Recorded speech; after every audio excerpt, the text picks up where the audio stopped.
नमस्कार मंडळी. येणाऱ्या गणेशोत्सवाच्या तुम्हाला सर्वांना मनापासून खूप खूप शुभेच्छा. आ, आता आपला हा जो गणेशोत्सव सण आहे, तो केवळ भारतापुरताच नाही, तर तो आता ग्लोबल सण झालेला आहे. परंतु आपण हा सण साजरा करत असताना एक गोष्ट लक्षात ठेवायची आहे.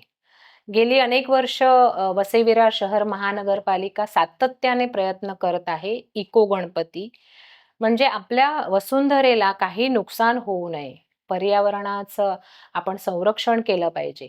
यासाठी गेली 2 वर्ष हे नागरिकांनी सुद्धा खूप साथ दिलेली आहे. गेल्या वर्षी गणेशोत्सव विसर्जन कृत्रिम तलावामध्ये जवळ-जवळ 65% लोकांनी केलं. आणि जे निर्माल्य असते ते सुद्धा कलशामध्ये टाकलं गेलं.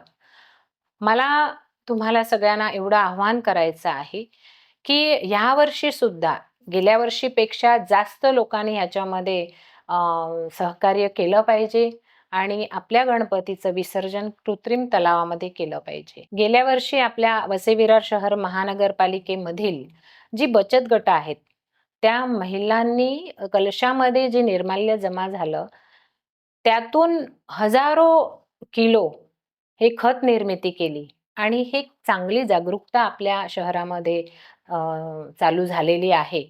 मला असं म्हणायचं आहे, की ह्या वर्षी 65 नव्हे तर 100% लोकांनी कृत्रिम तलावामध्ये आपल्या गणपतीचं विसर्जन करावं आणि जे निर्माल्य असेल ते कलशामध्येच टाकावं आणि आपल्या वसुंधरेचं रक्षण करावं.